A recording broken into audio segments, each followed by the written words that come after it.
On this week's episode of Ride the Lightning, the Tesla unofficial podcast, Tesla confirms they're working on a scale model die-cast Cybertruck. The pedestrian warning speaker is now available to a lot of you who don't already have it.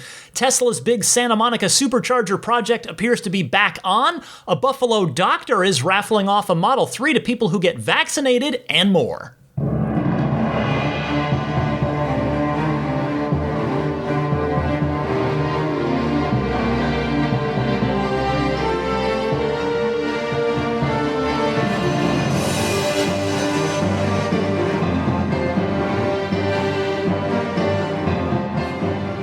What's happening, friends? Ryan McCaffrey with you for episode 301 of Ride the Lightning, your weekly Tesla unofficial podcast. This one for May 9th, 2021. The snoozing Daisy the Boxer is to my left. We are back home in San Francisco after a road trip home from Arizona, which I will discuss in more detail near the end of the podcast. But before I do just want to give a shout out at the top of the show to listener Chris Bates, who recognized me when I passed him on a Phoenix area freeway on my way out of town. I know it was an accurate thing that Chris saw because he says, I looked like I was singing in the car, which confirms that it was definitely me because I do that all the time, badly, I might add, which is why it only ever happens in the car. But, that tells me how cool is the Ride the Lightning audience and how much bigger it's gotten in the last 300 episodes. What are the odds that one of you listening would see me on the road in Phoenix on the one time I'm just like on my way out of town? So that's pretty cool. Speaking of episode 300, I want to say thank you to all of you, all the kind folks who emailed, tweeted, or called in with your congratulatory words about 300 episodes. I really do appreciate it. And I saw a few of you message me on Patreon as well. So I am very grateful. It's a pretty cool milestone. I mean, 300 shows in, I guess technically 301 weeks, because as I've admitted before, there was 1 week I took off in the first year, actually like the first 4 months of the show. It was over the holidays that first year, 2015, and then I just thought, you know what? No, never again. I'm not gonna skip any time ever again. So, anyway, as a very loud motorcycle rumbles by outside, let's get rolling here. Rolling in New York, by the way, before I do get started, the Cybertruck cruising through Manhattan. Elon Musk, presumably they're shooting some stuff for Saturday Night Live, which, as I record tonight here on Friday, May 7th. Saturday Night Live, of course, will air tomorrow, so I'll have a couple of clips, as I mentioned last week. I'll get a couple clips of that, but presumably, if you were interested, you watched it already, but thanks to the internet age, you can just watch all the sketches on YouTube as well. So, Tesla news for this week. There is, as usual, plenty of it. If you happen to have any of the 1/18th scale die-cast Tesla vehicles from the online Tesla shop, the quality of those is pretty good. They're pretty hefty, they're painted nicely as far as the quality of the paint, and they have pretty specific little details. I'm lucky enough, I have the Roadster, the die-cast scale Roadster, and that thing even has little seat belts in it, which is pretty cool. Now, there's also, in addition to the Roadster, there's a die-cast Model 3, Model S, Model X, and Tesla Semi. They're not cheap. They're $175 each, but they are pretty cool. I really like my Roadster one. So what about the missing tiny Teslas from this lineup? Well, my friend Trevor Page from Tesla Owners Online put that very question to Tesla product design director Javier Verdura about the one that's missing that would no doubt be the most popular. And Trevor asked, any idea on when we can expect an official Tesla Cybertruck die-cast model in the Tesla shop? To which Javier did reply, working on it. So first of all, yes, that is good news.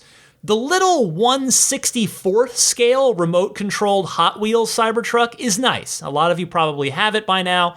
I'm lucky enough I've got one here. But obviously, it's not nearly as nice as the $175 1/18th scale die-cast models that Tesla themselves is doing. And, that makes a ton of sense. It's priced accordingly. It's $20. Now, there's also the bigger 1/10th scale Hot Wheels remote-controlled Cybertruck for $400, which sold out instantly, and some of the pre-order holders have already started receiving those. That one's a different story. I have not had the opportunity to see that one in person yet. But the 1/18th scale, which will be made obviously to the same level of quality as the other ones that Tesla has, is almost certainly going to be really nice. I think there's maybe a 50-50 chance at best that they do this, but I really hope that that die-cast's body is made from actual stainless steel. Because trust me when I say that if it is, it will plus up the look of it by a lot compared to just plain die-cast metal that's painted silver. Believe me, I have enough DeLorean toys that are just painted, that aren't actual stainless steel. You can tell there's a significant difference between the toy and the real thing. Now, it's probably wishful thinking on my part here. I would imagine it's too costly and complicated to have it actually be, 301 grade stainless steel, so the unique alloy that's going on the real Cybertruck. But then again, it's Tesla, so you never quite know. I would not put it past Javier or Franz or the Tesla design team to actually make it out of stainless steel for the body. But whether it's stainless or not, it's almost certainly going to sell like hotcakes for sure, even at $175. Look no further than the aforementioned $400 remote-controlled Hot Wheels Cybertruck. So look at the Tesla Tequila. That sold out instantly twice at $250 a pop. And, with so many hundreds of thousands of pre-orders for the Cybertruck, I would imagine plenty of those people, plenty of you out there would no doubt love to have a nice quality 1/18 scale Cybertruck on their desks for the next, year, maybe 2 years while you wait for the real thing. So if the Tesla Tequila is any indication, the fact that sold out instantly on 2 different occasions, you might want to start checking in at shop.tesla.com maybe once a day. Just work it into your daily internet routine so that if and when it does appear on the store, you've got a better chance of getting one if indeed you want one. Now, also from my friend Trevor at Tesla Owners Online this week, here's the next item up for bids on The Tesla Price is Right. Some good news if you're looking to get in on the recent Boombox feature that's rolled out to all the Teslas, the more recent Teslas that have the pedestrian warning system speaker built in. Retrofits for that speaker are now available for certain Model 3s made after July 5th of 2019 up through September 9th of 2020.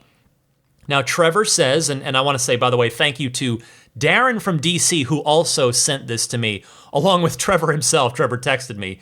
But Trevor writes on his forum, quote, "This period represents the timing of when the wiring harness was included, but not the speaker. All Model 3s built since early September 2020 have the speaker already installed. Model Ys built before August 14th, 2020 also qualify. I'm told the cost is $200, that's US dollars, Trevor's Canadian, and must be done via a service center visit or mobile service, not by the user, as the car configuration must be updated by a tech in order for the car to recognize it. Refer to Tesla SI-21-90-001, which I imagine is a service bulletin, when you make an appointment to have it installed for reference." He says this allows for use of the new Boombox feature in version 10 as well. So thank you, Trevor. Now, obviously, that's not everybody. If you're like me and you've got a 2018 Model 3, or some of you out there that are either Tesla employees or maybe perhaps previous Model S and Model X owners that were able to get a 2017 model, we are not eligible for this because our cars have absolutely nothing in them to accommodate this. But if you fall in that 14-month build window, you've now got the option, at least, which is nice. And that 14-month window, that affects a pretty good number of cars. My rough math on that And it really is just napkin math here. Thinking 5,000 Model 3s per week roughly times 14 months, so 58 weeks, means probably, it's still a decent chunk of the present day total Model 3 fleet. That's maybe around 300,000 Model 3s that are now eligible for the pedestrian warning speaker should you elect to spend the money to put it in. Now, personally, I don't care enough about the Boombox feature to pay $200 for the privilege, even if my car was eligible, but that doesn't matter. In fact, I actually like my car being dead silent.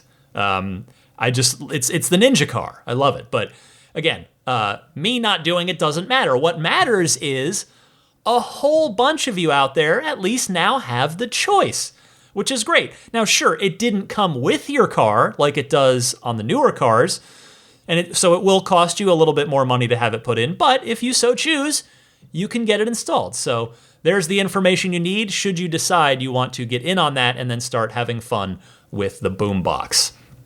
Next up this week, there is yet another update on Tesla's on-again, off-again 62-stall supercharger project down in Santa Monica, California. This story comes from the Santa Monica Daily Press, which I saw on the Tesla Motors Reddit, so tip of the cap to the Tesla Reddit. And the Santa Monica Daily Press writes, Tesla's 62-stall supercharger project in Santa Monica appeared to have stalled out after a previously approved emergency interim zoning ordinance banned all non-residential developments in Santa Monica, but construction on the facility is expected to be back in motion soon. With a unanimous vote recently, the City Council amended and extended an emergency interim zoning ordinance which, among other things, allows Tesla's proposed 24-hour self-service electric vehicle recharging facility, boy, that's a lot of words just to say supercharger, isn't it, to once again move forward with construction. Quote, we appreciate the council's thoughtful approach to addressing such important issues as housing and housing affordability in Santa Monica, said Tesla Representative Noelani Derrickson, noting that Tesla has been a member of the Santa Monica community since 2012 when the company opened a store in the area, and it very much desires to remain an integral part of the West Side. Quote, in total, we have 29 Tesla employees who work in Santa Monica today and plan to double that in short order when our new service center opens in July. So there you go, Santa Monica, you've got a new service center coming.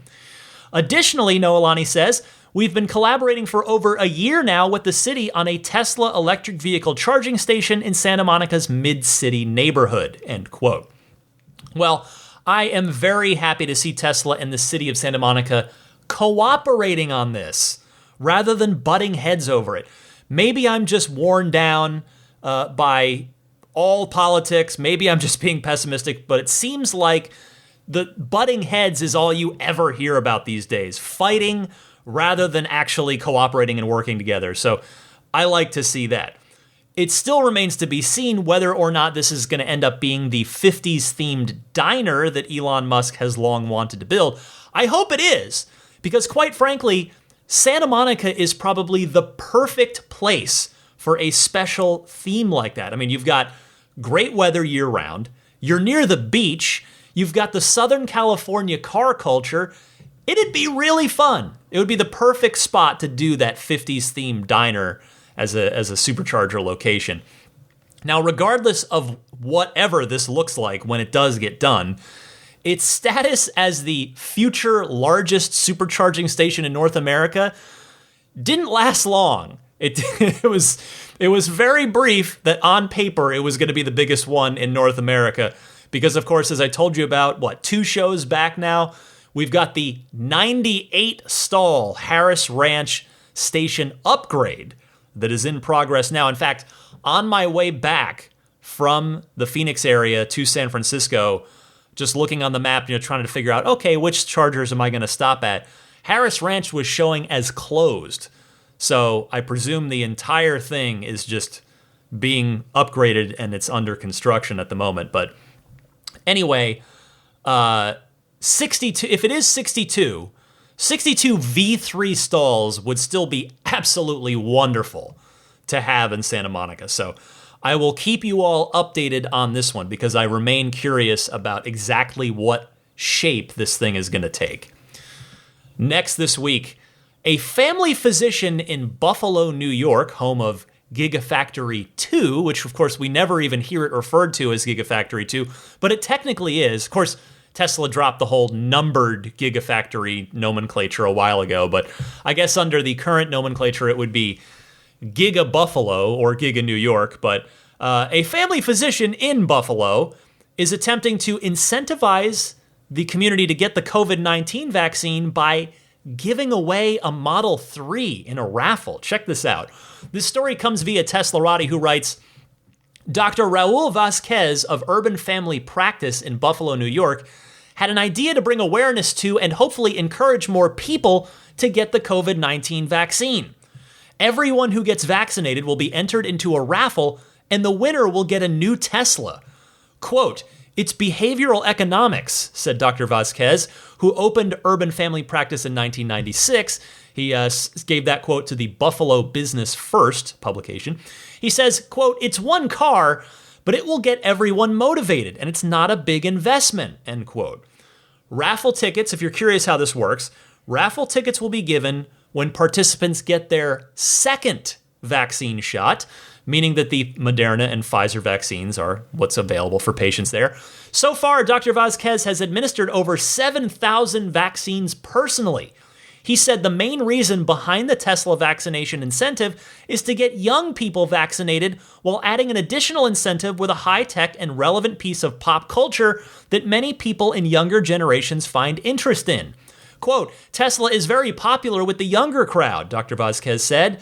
"This Tesla giveaway, it's something drastic, but the virus is affecting these age groups the most, and it's important to get the vaccines out in any way I can," end quote. Well, I have to say, I love this story. I do. I mean, what a great way to help incentivize people of all ages. I mean, I know he said he's specifically trying to get the attention of younger folks, but this should get a lot of people interested who were maybe on the fence. I mean, hey, if I have any listeners in Buffalo who have not yet gotten vaccinated for whatever reason, well, maybe if you're thinking about it now, I mean, you might want to look up the Urban Family Practice and end up having a chance to win a Model 3.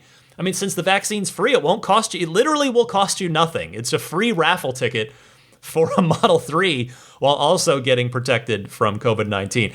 Boy, I'll tell you this, I would love to interview the winner of this car. If anyone in my audience happens to have the good fortune of winning this car, please email me, teslapodcast@gmail.com, because I would genuinely love to set up an interview. This would be really, really fun.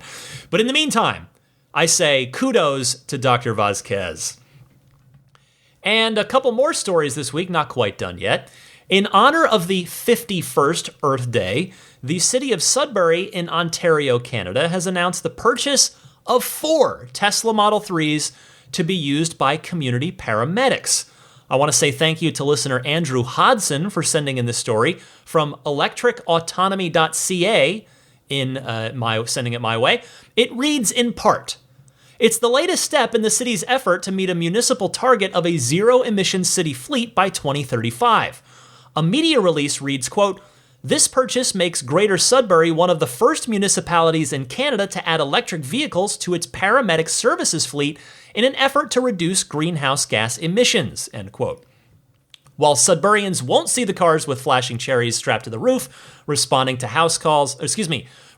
911 calls, they will see them out and about as paramedics attend to non-emergency house calls for the city's residents, which appears to be an entirely unique application.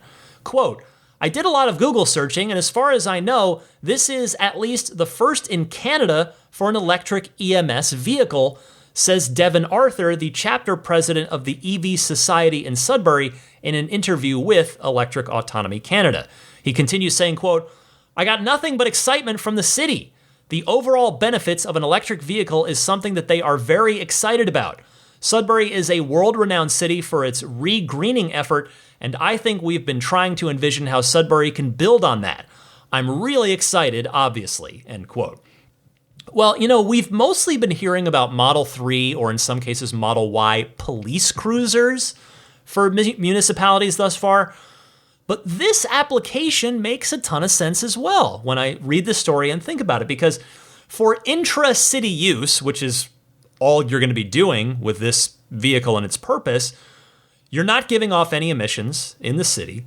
You got electric cars being used like this are going to be very efficient in town. You know, your efficiency, your range really only gets sucked down when you're like me coming home from Phoenix, when you're doing 80 miles an hour in the 70 mile an hour zone on the interstate. That's, and you're on 20-inch wheels like like me.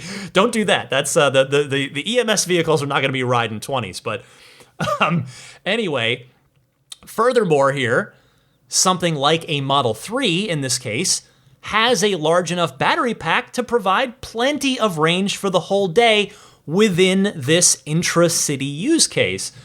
And two, for non-emergency use, that also means that these cars won't need any expensive retrofitting to add things like paramedic equipment necessarily in them, or, you know, any sort of lights or any of that. Because we've talked about, when I have done those police cruiser stories, how the municipalities have to spend money to add the like a roll cage for the, or, you know, a cage for the back to separate the police sitting in front with the you know, people they would put in the back. You'd have to get the lights, all the computer stuff, all the wiring, all that, et cetera, et cetera. You won't really have that here. So all that, just combine all that with the low, as you all know as Tesla owners, the low total cost of ownership, your cheap fuel, your minimal maintenance, and suddenly the economics of using it this way, using a Model 3 this way, look really good, no doubt. Plus, and that's all on top of the environmental argument that EVs make for themselves as well, which was cited by Sudbury also. So to Sudbury, I say, bravo to you guys. That is awesome to hear about. Finally this week, self-driving cars, enabling drivers to take their eyes off the road and their hands off the wheel, could be permitted on UK motorways by later this year. Another listener hat tip. Thank you to Robert Borley for sending this one in. Here's an excerpt from the story in the Evening Standard. It reads, quote, "The Department for Transport announced it will allow hands-free driving in vehicles with lane-keeping technology on motorways with slow traffic at speeds up to 37 miles per hour. It has set out how a vehicle with an automated lane-keeping system could legally be used by a driver not paying attention as long as there is no evidence to, quote, challenge the ability of it to be used autonomously. Transport Minister Rachel McLean said, quote, "This is a major step for the safe use of self-driving vehicles in the UK, making future journeys greener, easier, and more reliable while also helping the nation to build back better. But we must ensure that this exciting new tech is deployed safely, which is why we are consulting on what the rules to enable this should look like. In doing so, we can improve transport for all, securing the UK's place as a global science superpower," end quote.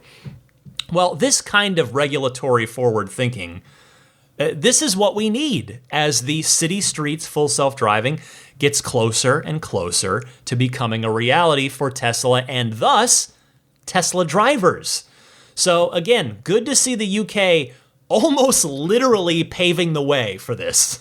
That's as much of an application of that turn of phrase as we can possibly use here. That's as close to reality as we can get. Now, you may be wondering, well, wait a minute, up to 37 miles per hour, that's kind of a strange number. Well, of course, in the UK, they use, as in most places that aren't the United States, they use kilometers per hour, which the translation there, as you would expect, that is a round number, 60 kilometers per hour.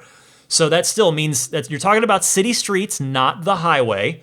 So it's going to dovetail perfectly with what Tesla is readying up with FSD Beta 9 and the subsequent wide release. We'll see of that as we speak. That is what they are readying right now. So I hope the United States will follow suit with their own regulatory approval as needed in just as forward-thinking of a manner as what the UK is doing. All right, that is everything I've got for you in the world of Tesla news this week, but stick around. I did not do the Ride the Lightning hotline last week because we had the very busy earnings call on episode 300, but I've got a ton of your excellent Ride the Lightning hotline calls queued up, ready to go. I will talk to all of you right after this. This is Steve Downs, the voice of Master Chief, Sierra 117. You're listening to Ride the Lightning, the Tesla unofficial podcast. You know, that Cybertruck looks a lot like a warthog, doesn't it? Master Chief, out. Thank you, Master Chief, and as promised, it's now time for the Ride the Lightning hotline, your time to participate and shine here on Ride the Lightning. If you've got a question, comment, or discussion topic for the podcast, give me a call in one of two easy ways. Whichever way you choose, please try to keep your call to 90 seconds or less so that I can get through as many callers each week as possible. And the ways to call in, one of two. Either use your smartphone's built-in voice recording software, record that 90-second or less question, and email the file to me at teslapodcast@gmail.com. Or you can just call and leave a message on the Ride the Lightning hotline. It could not be easier. Call anytime, day or night, toll-free, 1-888-989-8752. Again, that's 1-888-989-TSLA. And if you know someone special with an upcoming birthday, anniversary, graduation, or some other special occasion, you can give them a unique gift of recorded voices from friends and family telling them why they're special. The recordings can be podcasted or put onto a keepsake. If you'd like to learn more, visit lifeonrecord.com. Also, May's episode, the May's Patreon exclusive bonus mini episode, is now available. Here are the callers from that, so if you hear your name and you are not backing me at the ludicrous tier or higher on my Patreon, just drop me an email. I just gave you the email address, and I'm happy to provide you a one-time download token for this episode. Because you were kind enough to call in, I want you to be able to hear the response that I gave you. So the callers for this month: Brad from Woodbury, Minnesota, Jared from Seattle, Kaz from San Diego, Rob, who didn't otherwise identify himself, Andre from Norway, Dave from Yorktown, pardon me. I could not quite hear this clearly, but I believe the name was Bern from Germany, Brendan in Walla Walla, Washington, Jeff from Rhode Island, Luke from Colorado, Richard from Perth, Cole from Mississippi, Mark from Colorado, Robert from Texas, Pat from Illinois, Matorshan in Toronto, Rich from Seattle, and Brian from Pennsylvania. All right, let's get rolling. I've got plenty of your calls here. Let's start with Joe from England. Joe, you're up. Hey Ryan, Joe here from England in the UK. I recently picked up my Tesla Model 3 long range, and it's my first ever Tesla, and it's just so good. Like, oh my God, it's insane. You know, it makes me laugh because I almost feel like the car is so good I don't deserve it. I don't know if anyone else feels that way, but it's just crazy. And I can see why Ryan has made a whole podcast on Tesla. Like, I get it. My question is around FSD, full self-driving. I know that we're going through the beta period right now and everyone's talking about the button. But when FSD comes out, you know, and it's released as a fully furnished, this is full self-driving product, right? Do you think that, and I'm also aware that FSD kind of goes up and up in price over time, but when it comes out, like the week it comes out, or the month it comes out, whatever, do you think that Tesla could do like some sort of promo, like as a last push to get everyone onto FSD or as many people as possible, that they might drop the price for a week or a month on its, you know, official release? Does that sound like something Tesla would do? I'd be really keen to get your opinion because I've got to save up for it, that's for sure. But at the same time, I want to know when's the right time to jump in. Again, if anyone's thinking about getting a Tesla or is awaiting a Tesla delivery, you know, you will not be disappointed. They are just crazy good. And by the way, go back and listen to Ryan's Buyer's Guide, Ride the Lightning podcast special, because it's jam-packed with information and I found it absolutely invaluable. So a huge thank you for that, Ryan. Really, really appreciate it. Joe, thank you very much for your call. I can hear the giddiness in your voice, which I love. Also, I feel the same way that you do, that I don't deserve this, that there must be some kind of catch.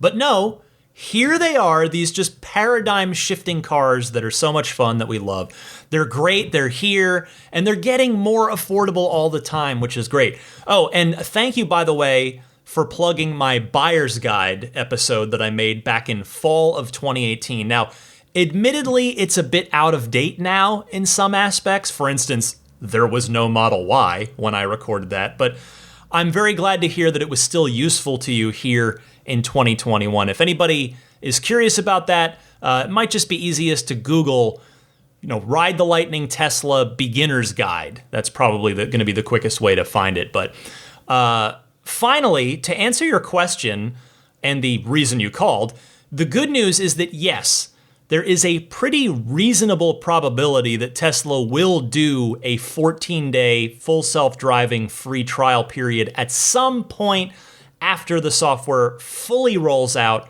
to all the paying customers. And I say that because Tesla has done it before on multiple occasions. So it stands to reason that they will do it again, particularly when they've got something so good that they want everyone to try it and they want everyone to be blown away by it, and then they want everyone to either buy it or subscribe to it. I can't say, of course, that this is 100% going to happen. I can't guarantee you that there's going to be a free trial period, but it is, as Elon would say, much more likely than not, for sure. So thank you, Joe, for your call. And let's come back stateside on the East Coast. Let's go to Jeff in Rhode Island. Go ahead, Jeff. Hey, Ryan. Jeff from Rhode Island here. And while I'm really enjoying driving around my new Model 3, I'm still getting very excited for the Cybertruck. I want to know what your thoughts were on the wheel and tire combinations might be coming out, especially when we see what the update's going to look like. The current wheel and tire, obviously the cover integrates with that design in the tire. If that's something that's going to stay, it's going to go, is it going to be complicated if you try to take that wheel cover off like you can do with the other covers on some of the basically the hubcaps on the Teslas, taking them off and showing the wheels underneath. Lining up the tire might be difficult to keep that pattern depending on what the wheel looks like underneath. Just wondering what your thoughts would be. Hope all's well. Thanks. Hey, Jeff. Well, it's tough to say, but let's look at Tesla's history here. The Model S prototype had wheels that were actually pretty darn close to the turbines that it went into production with. Meanwhile, the X had very different wheels once it reached production. The Model 3 had the same wheels as the prototypes, but smaller once it actually shipped. And then the Y prototype had Model 3 20-inch sport wheels on it, which did not end up being what went into the production cars. You are right that the Cybertruck tire setup does look somewhat custom. I would not be surprised if there is only one tire and wheel combo on the Cybertruck, which would be a different situation from every other Tesla vehicle thus far.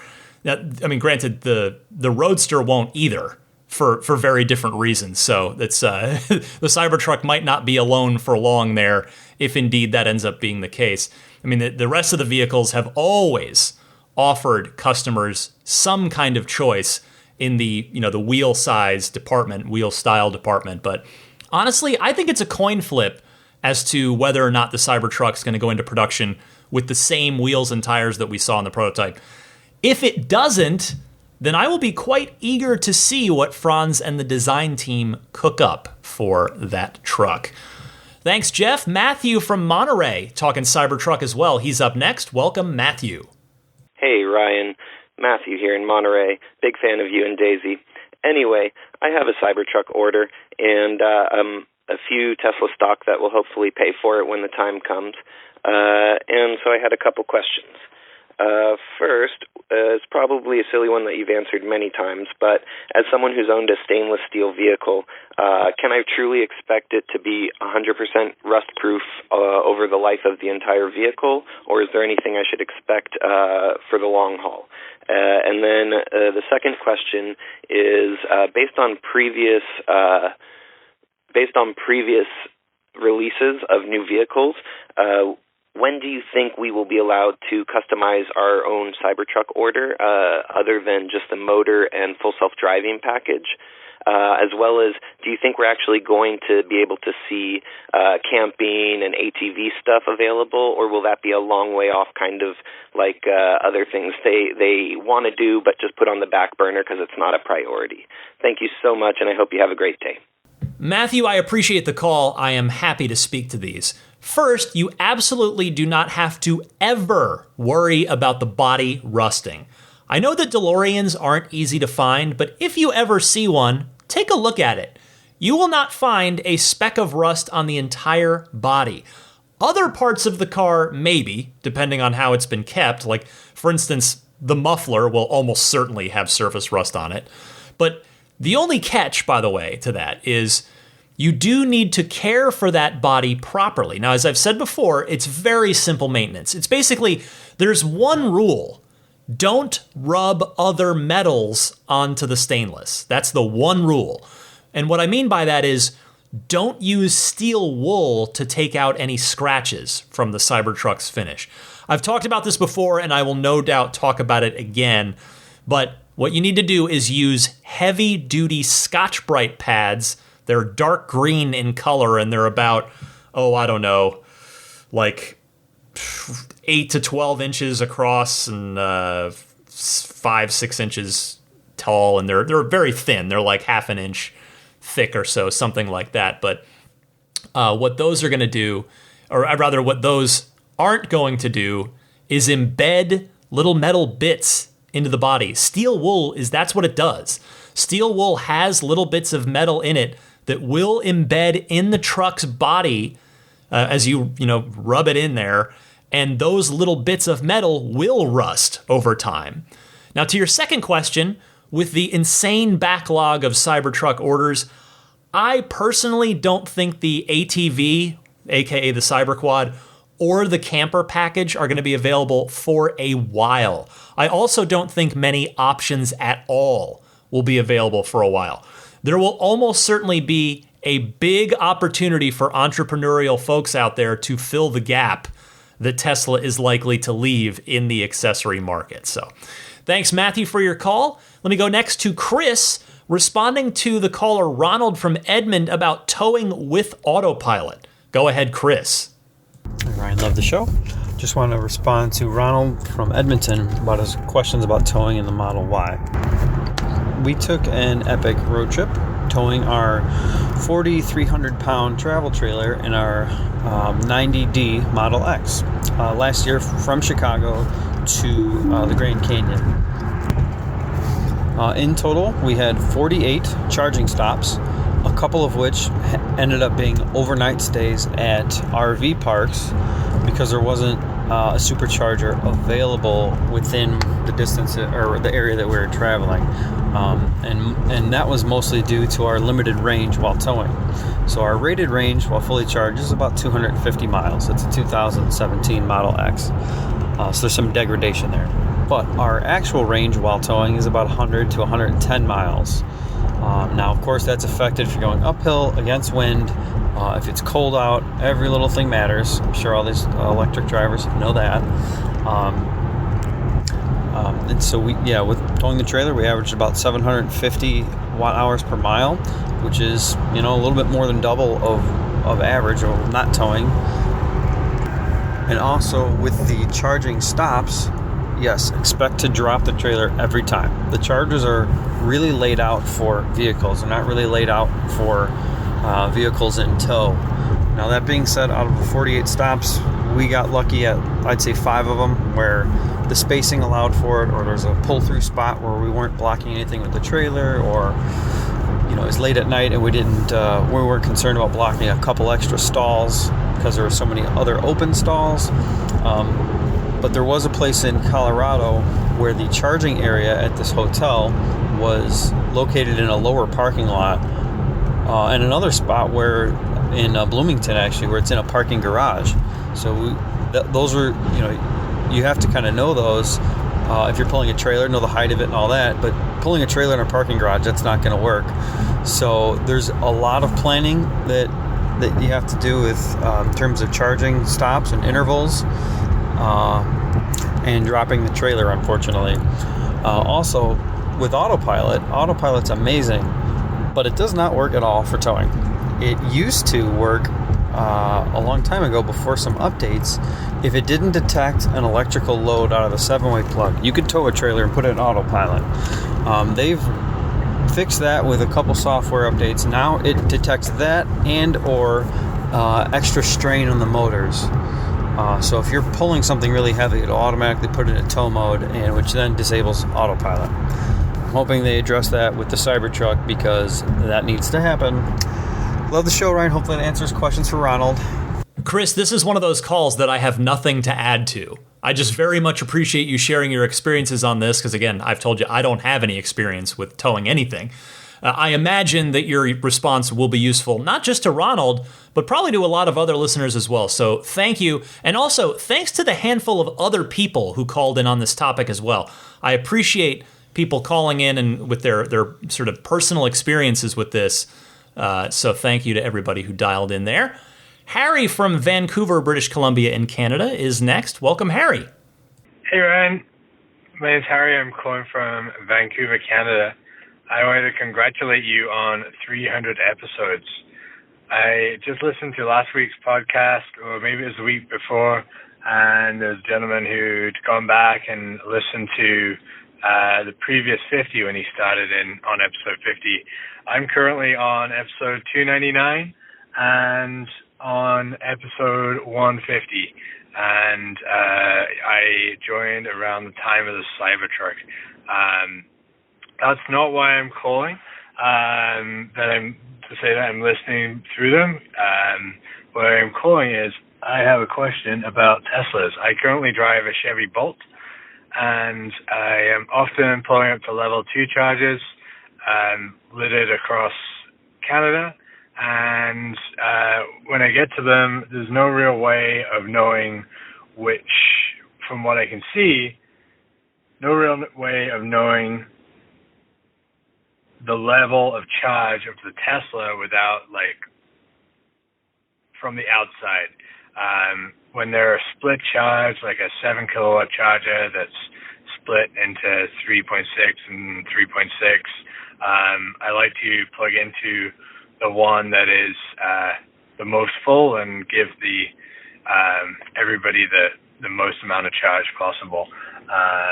So I'm just wondering if there is an easy way for a non-Tesla owner, a future Cybertruck owner, to be able to see from the outside the state of charge of a Tesla.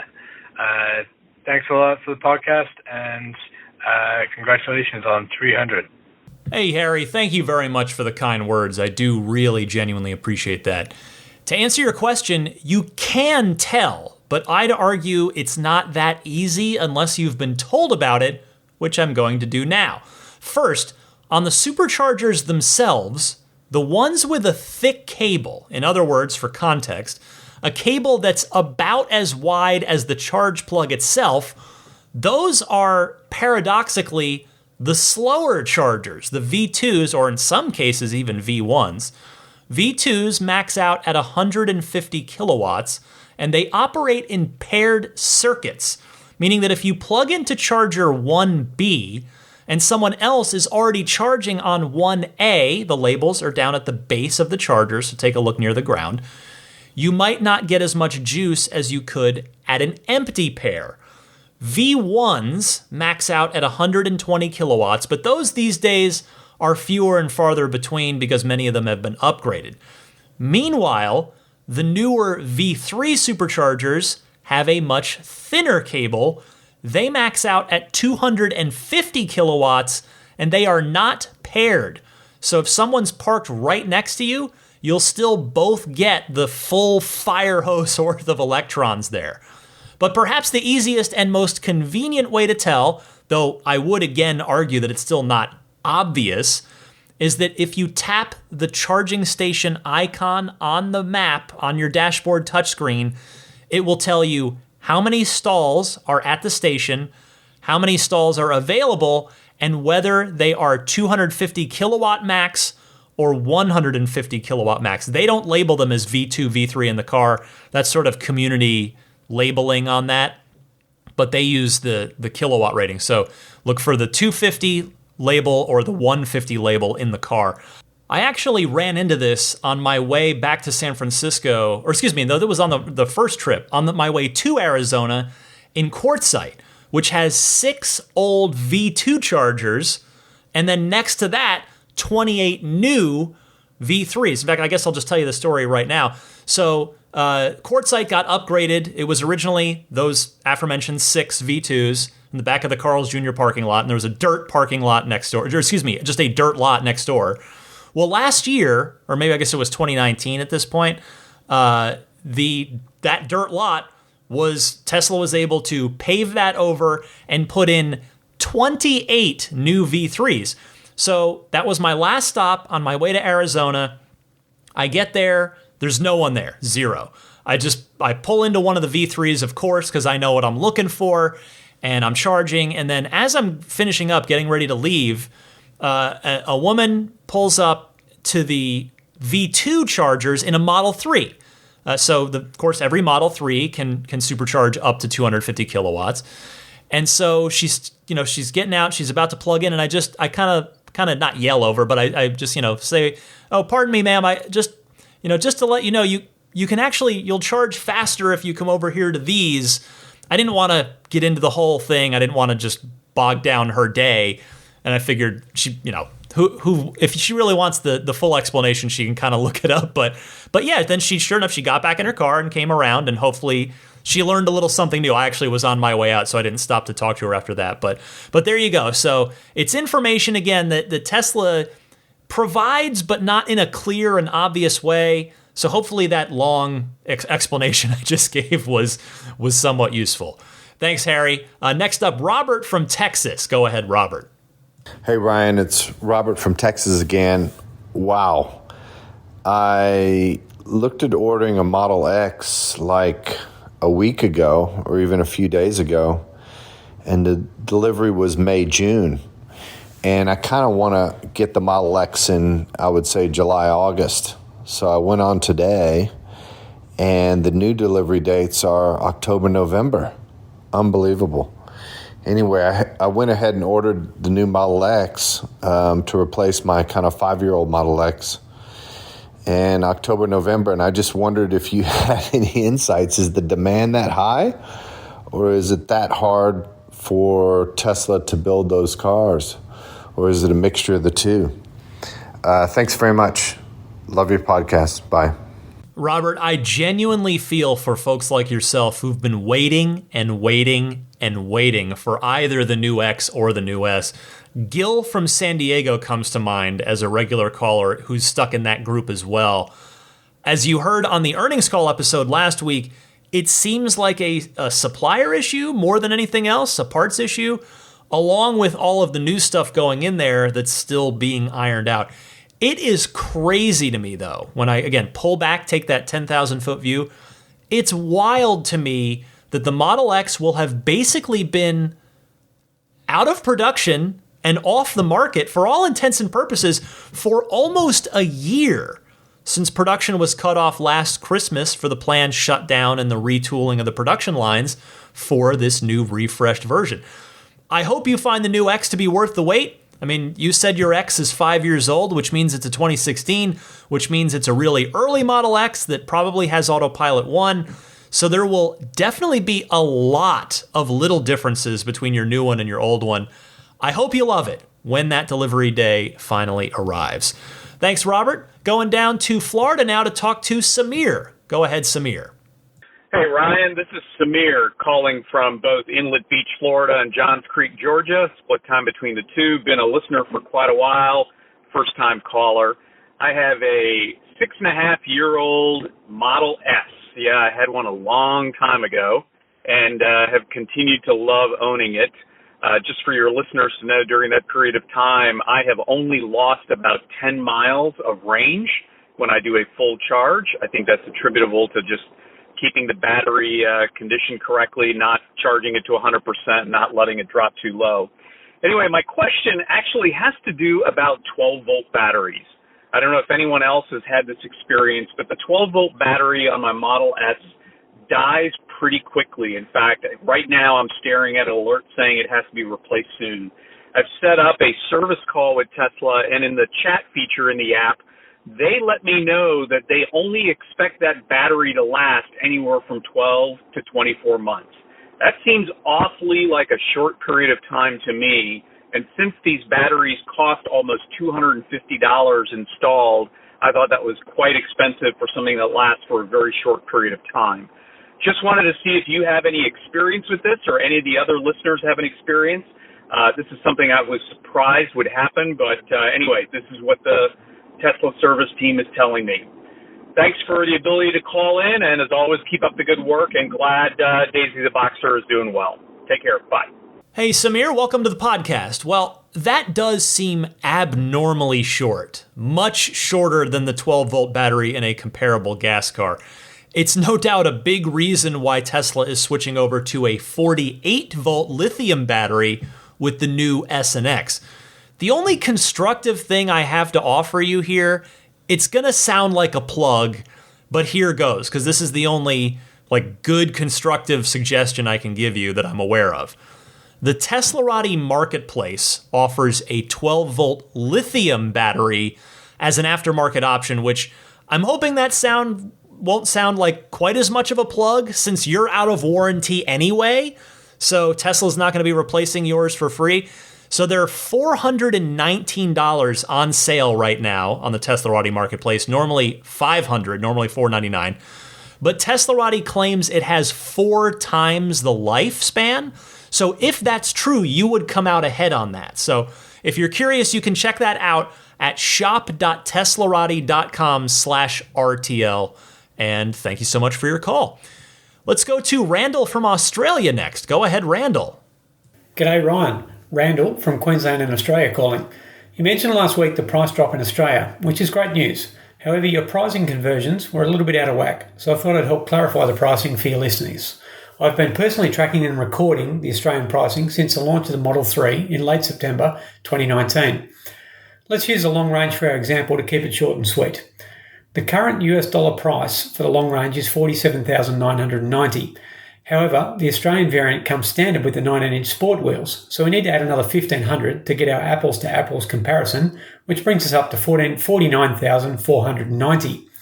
The long range in Australia, as you mentioned, has been reduced by $4,000 to $77,900. However, this price includes a 10% goods and services tax, as is compulsory for all advertised pricing in Australia, unlike you have in the USA.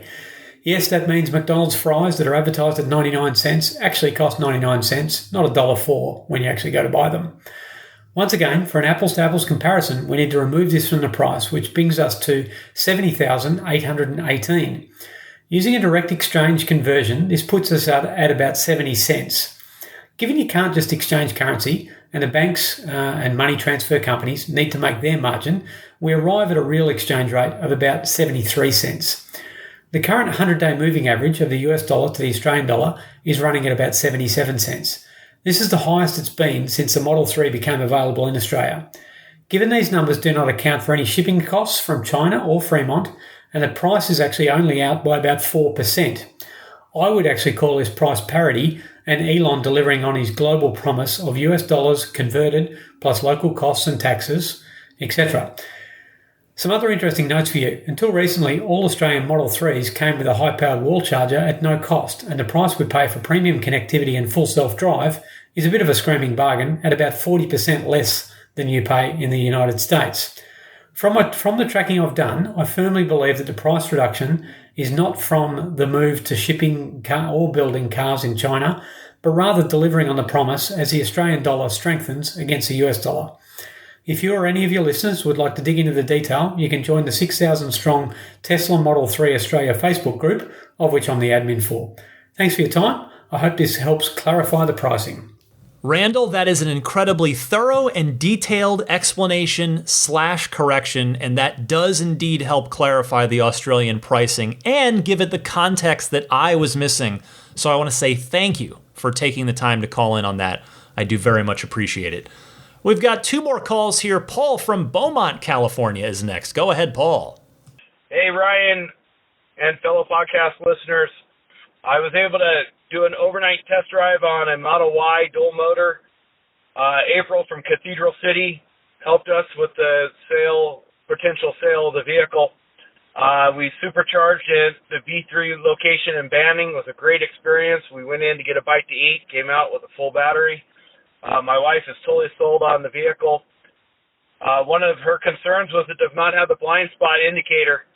the yellow or red light that comes up on the mirror when somebody's hanging out in your blind spot. Using the screen definitely does not work because the vehicles still jump back and forth. I know that Tesla is working on that. I don't know if anybody knows about something I was missing, because there was a whole lot of information coming through during that short time we had the vehicle. We will definitely be buying a vehicle in the future. I don't know if it's going to be a Cybertruck or a Model Y. But anyways, that was my question, and I hope everybody has a great day. Thanks. Hey, Paul. Well, Beaumont, California. I visited your Supercharger both on my way to visit my parents in Arizona and on my way back. I really like that stop because it's right next to an In-N-Out burger.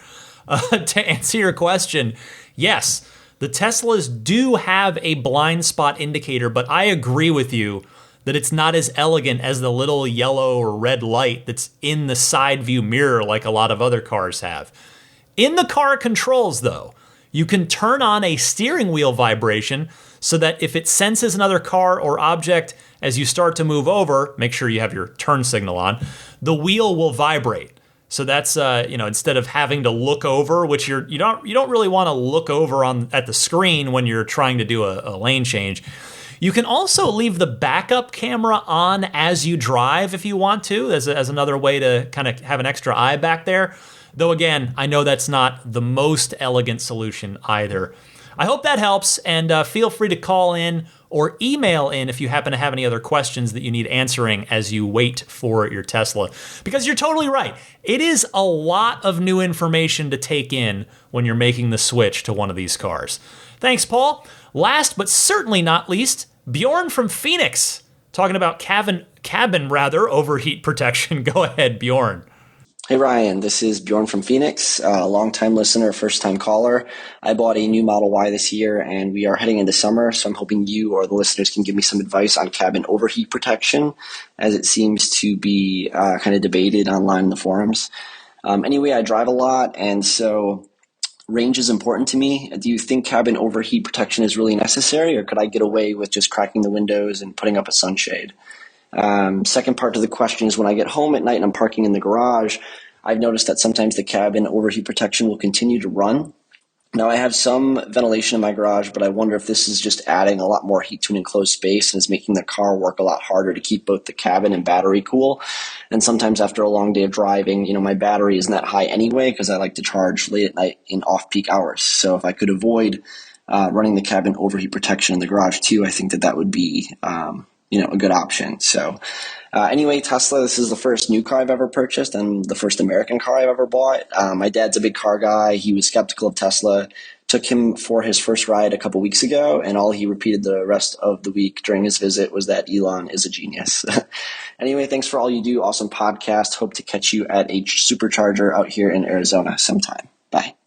Bjorn, welcome to the hotline, and hey, congratulations on your Model Y. I'm going to preface what I'm about to say because I live here in seasonless San Francisco, and as such, I've never had to use cabin overheat protection, but I do leave it on just in case. So I want to open this up to fellow Arizonans out there, such as yourself, or others who live in really warm climates to get their takes on it. But for my part, I look at it as protection for that vital center screen. As you know, it can hit 130 degrees inside of a parked car that's left outside in the Arizona summer. So I think it's good to help keep that MCU and center screen at a reasonable temperature. I mean, this isn't military grade stuff that Tesla's using in these cars. It's consumer grade stuff. But again, this is my in principle response. As I said, I don't have any real world experience on this one.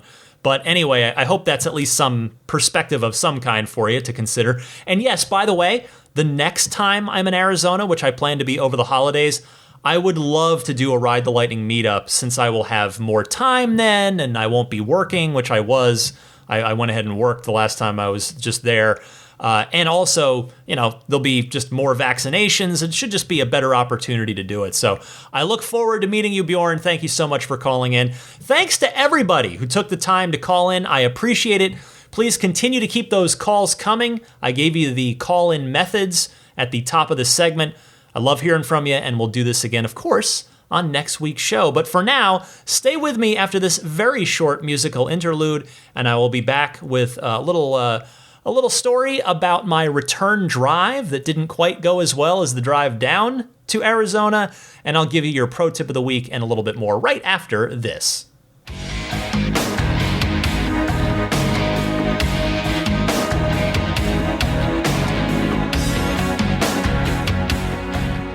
Well, let me tell you about my drive home from Arizona. Now, on the way down there last week, I told you it really could not have gone better. No traffic, no nothing. I flew there. It was incredible. And on the way back, not quite as lucky. Thankfully, I made it home. There were no flat tires, no damage to the car, no being pulled over by the police, none of that stuff. So in that sense, it went well, but it definitely took longer than I would have liked. A couple things happened. So I made it basically to California with no problem. But then, so I did Ehrenberg as my first stop, which is right at the California-Arizona border. Supercharged there, there's a V3. And then second stop, I went to Beaumont again, which I also hit on the way down. It's a newish one that I told you about. There's an In-N-Out right next door, and it's in a big shopping complex. Plenty of V3 chargers there, so that seems like a good spot. Hit that. And then after that, that was the leg to go, through LA, which I take the 210 up and around to go up through Pasadena, sort of the northern bypass of downtown LA, and then connect with Interstate 5, up over the Grapevine Mountains, and then onto the long, boring stretch of I-5 to get back to San Francisco. Well, so I was scheduled to go to Buttonwillow. That was where it wanted me to go. Didn't quite have enough charge to make it to a V3, which the next V3 charger up the Interstate 5 would have been Kettleman City, which of course a lot of you are familiar with, even if you haven't been there because I've talked about it a lot on the podcast. But anyway, just trying to get through the Grapevine, through the mountains north of LA. I actually got through LA pretty easily, but then when I got onto Interstate 5, getting up through the mountains, there was some accident, there was something. It was bumper to bumper, dead stop traffic. Hi, Daisy. As for that, that cost me over an hour. That was a really tough. It ended up taking me 4 hours between superchargers when it should have taken 2.5, maybe, I think, if all had gone well. So that was a little frustrating. But then I get to Buttonwillow. It's packed. There was one spot available, so I got lucky. There was nobody waiting. I pull into that spot and I plug in and I get out of the car and I take Daisy out, let her go to the bathroom, and then I start to wipe the bugs off the front of the car because I find it's easier to wipe them off right away rather than let them all cake on there and dry and then try to clean it at the end of the trip. So anyway, I'm starting all that stuff as I'm waiting for the car to charge, and I get a message, car has stopped charging. Oh, great. All right, unplug, replug, starts charging. And by the way, it was charging really slow, just 15, 20 kilowatts. It was nothing. After a minute, boom, stopped charging again. So that charger clearly isn't working super well. By this point, one other person had left, so I move my car over and plug in there. And I'm getting 30 kilowatts, which occasionally dips down to 0 and then just starts back up to 30 again. So I'm just almost getting nothing. And that's when I remember, oh, right, I actually haven't been to a V2 supercharger in a while. I've pretty much managed to hit V3s on the recent trips. And yeah, it's if someone is plugged in, like I was saying to the caller earlier in the show, if someone else is already plugged in next to you on a V2, they're going to get, they're probably getting most of the juice depending on where they are in their charge curve. But I was just getting next to nothing, and then finally that person did leave, and it picked up a good bit, but still not great, to the point where I just decided, you know what, this is taking way too long. I just charged up enough to get to the next charger, which happened to be Kettleman City. And then I just went up there. Now, when I got to Kettleman, that went great because there's 20 V3s and 20 V2s. I think it's about half and half. There weren't a lot of people there. So pulled right in, no problem, just charging super fast. You go inside to use the lounge, use the restroom, take care of Daisy, no problem. And what pulls in to the row of V3 Chargers about 6 cars down from me, and I recognize it right away because of the wheels, but a refresh Model S. And sure enough, the car had manufacturer plates on it. It was a Tesla car. The gentleman that got out of the car was wearing a Tesla engineering jacket. But before he even got, so I just kind of like, I kind of walked over. I didn't want to get too creepy and weird. I hope I wasn't, but I just kind of looked over and I could see, I didn't get a good look at the interior other than seeing the 17-inch landscape touchscreen. So I knew, yep, this is a refresh. I couldn't actually see because the driver was still in the car. I couldn't see if it was the yoke steering wheel or a round steering wheel, but it had the new wheels, the 21-inch, the new Arachnid wheels. So I wanted to ask the driver, the Tesla engineer, hey, is it okay if I look at this? But before he even got out of the car, because he was on a phone call, so he stayed in the car for a few minutes. Before he even got out of the car, he covered the whole dashboard with a blanket. So I guess the engineers have all been instructed, don't leave these things out, like cover them up. We don't want people taking pictures of them. And then he got out and he was still on the phone. So I ended up leaving. I didn't end up getting a chance to speak with him, but it was cool to see a refresh Model S. I guess this is actually my second sighting, and this was the first time I actually got to see it standing still, just hanging out, because the other time was that was like 3-4 weeks ago in San Francisco. I was going one way and it was going the other. But anyway, I wanted to mention one other thing that drove me insane on the ride back, and that is, and I imagine this probably doesn't apply to many, if any of you. I've come up with a term. So as most of you know, when you're on the interstate, the 2-lane interstate, the policy is the way you're supposed to do it is drive on the right, pass on the left. You know, the semi trucks are all in the right lane. You drive on the right, you pass on the left. That keeps traffic flowing. When I got to California, nobody was adhering to this. I feel like on the way down to Phoenix, in both California and Arizona, it was fine. But it's something about this return leg. When I got to California, the entire Interstate 5, it was just people just driving in the left lane, whether they were going 70, whether they going 80, 85, whatever they're doing. Just nobody was staying over on the right side, and it just got super annoying because what kept happening was I was doing the right thing, but every time I'd need to pass a semi-truck, I'd inevitably have somebody basically in my blind spot just pacing me, doing the same 80 miles an hour I'm doing, which forced me to either let them go by and then just stay on autopilot and make the lane change, or disengage autopilot and slingshot ahead of them and then, get back over and I couldn't hear what you said. Leave me alone, Siri. So it was just car after car after car was just in the left lane. I ended up at one point just on autopilot passing a bunch of people in the left lane on the right. Not even on purpose. I was just over trying to do the right thing, and these people were just stacked up in the left lane. It obstructs the nice flow of traffic. Please don't do it. I've come up with a name for these people. L3s, left lane lurkers. Don't be a left lane lurker. It's annoying on the interstate. Anyway, one extra unanticipated 5th charging stop. I guess Kettleman was the 4th one, and then my final stop, I did Patterson, which is close-ish. I mean, it's one of the last, I think it is the last supercharger on I-5 before you get to San Francisco, or, you cut over on 580 to go towards San Francisco and head west. But Patterson's awesome. It's in a massive just complex. There's a bunch of fast food restaurants. The actual superchargers are in a hotel parking lot. There are, I think, 8 of them. I believe there are 8 V3 stalls, and that was just a great spot.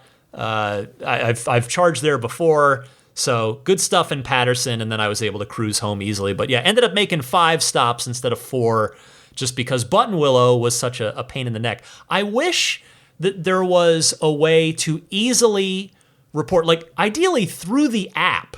I wish that through the app you could report poor supercharging service, whether it was, in my case, that the charge kept stopping, or that the charge rate was so poor. It'd be nice if there were an easy way to do that, and then they would know you're there, because you could GPS through your phone and know, oh, this person's at this supercharger and they're complaining about it. So I know this, if I'm Tesla, I know this is a real report and not just somebody faking something.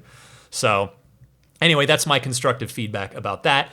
That was my drive back from Arizona. But all told, it was a good round trip. I really was grateful and happy to be able to see my parents. We're all vaccinated. It was great to spend the week with them and just work from down there and do episode 300 from down there last week.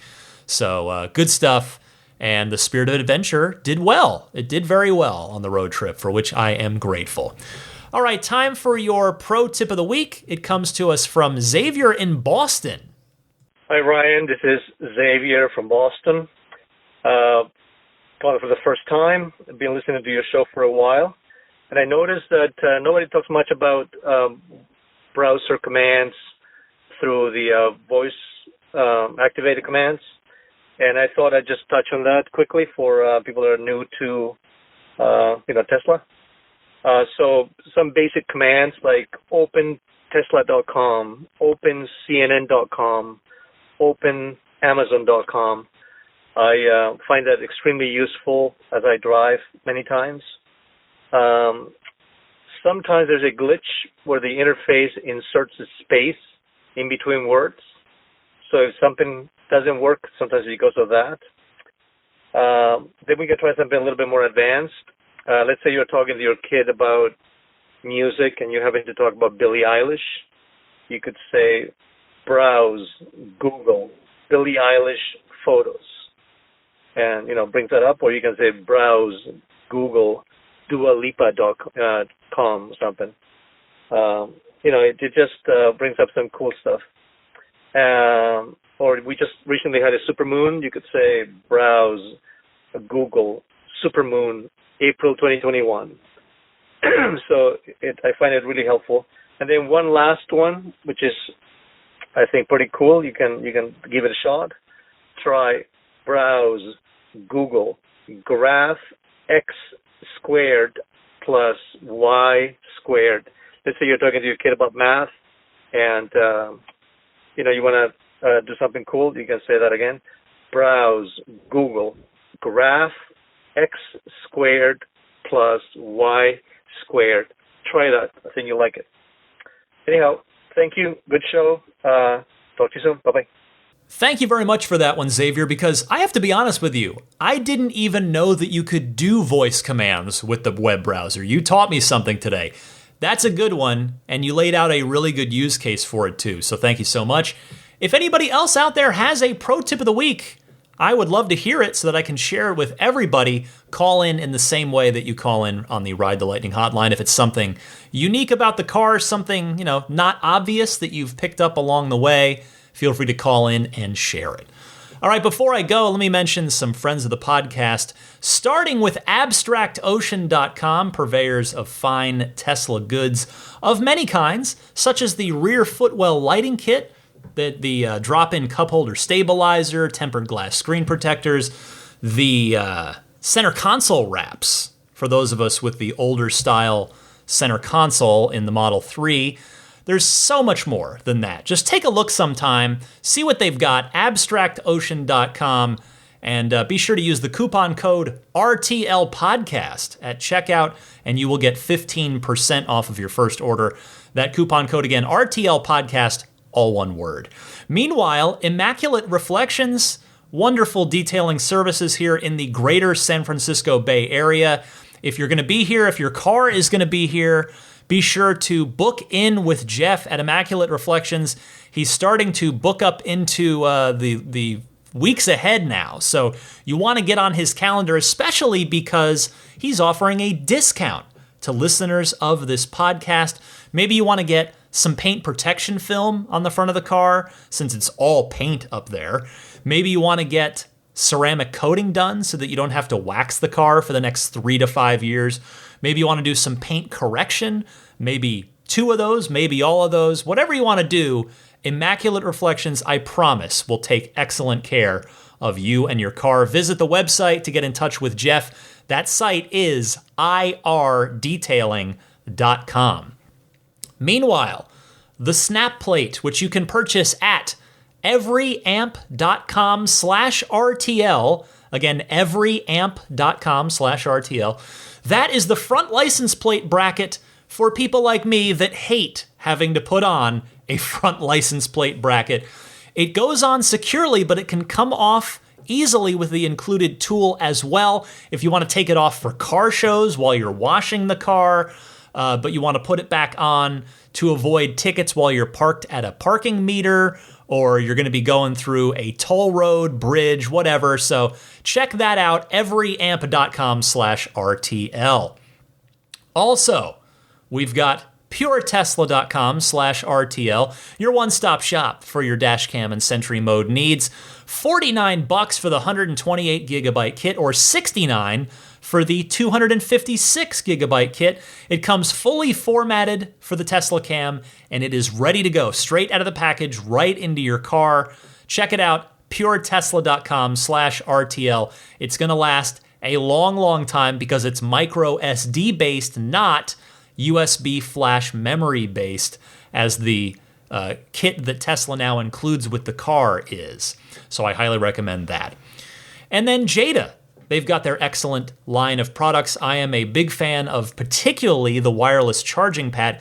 They now, as I mentioned last week, they have a version 4 of that, which has an even nicer fit and finish. I think it's got a couple of other new little bells and whistles on it as well.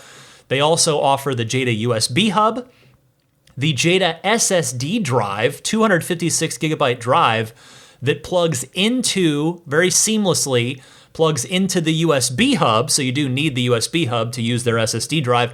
And then a separate product, they also have the brand new Jada Tray, a tech-focused center console organizer that will wirelessly charge your case for your Apple AirPods or Pixel Buds. So coupon code there is RTL for a nice discount. And if you want to order any of that, please do so through my referral link, which is getjada.com/ref/8.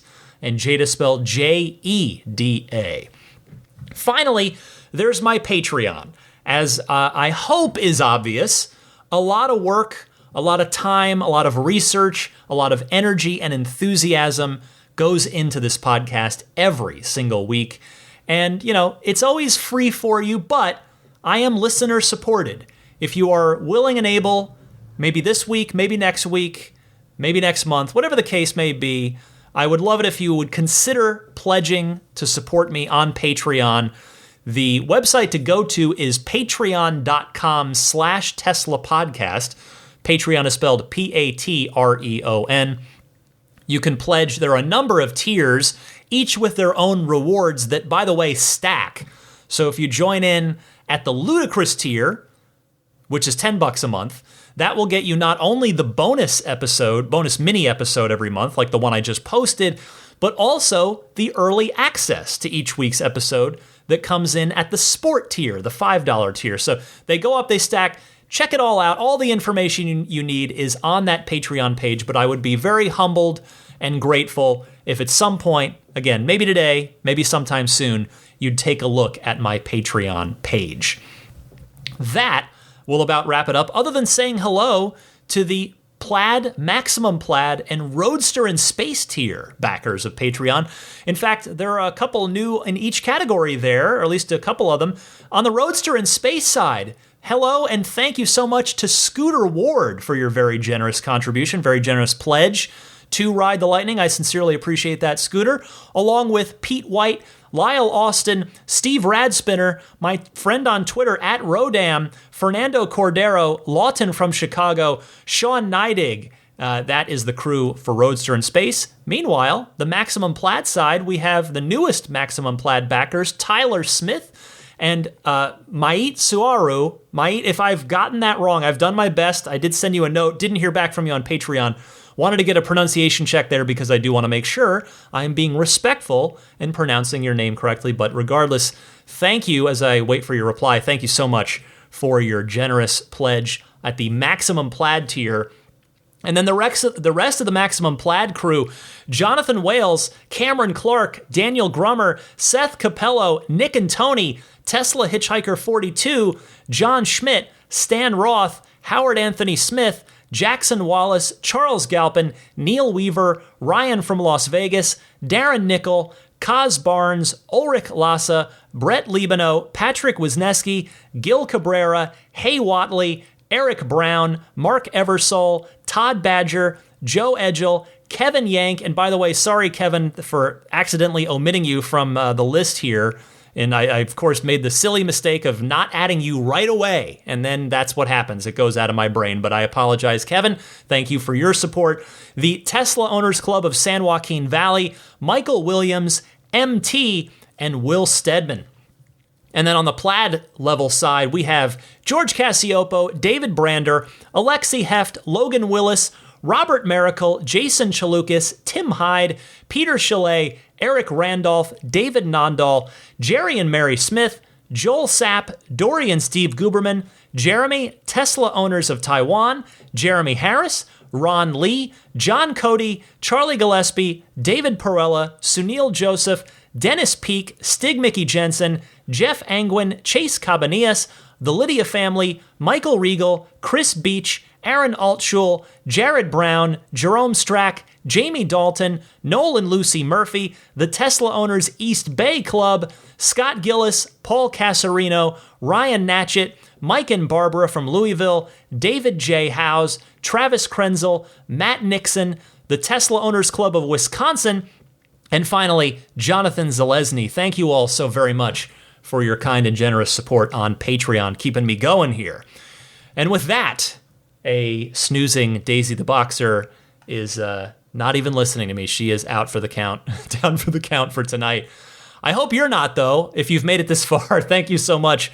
I appreciate your time. I say it a million times, but your time, in my opinion, is the most valuable thing that we have, that all of us have, because we cannot buy more. We cannot pledge more on Patreon. So time is so valuable, and I thank you for giving it to me each and every week as I enjoy the heck out of doing this podcast every single week. So, happy electric motoring, my friends, and I will see you back here next week.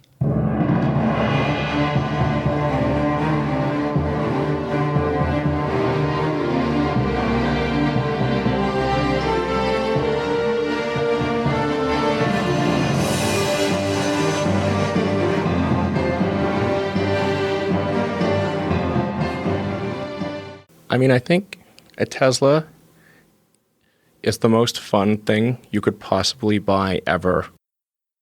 That's what it's meant to be.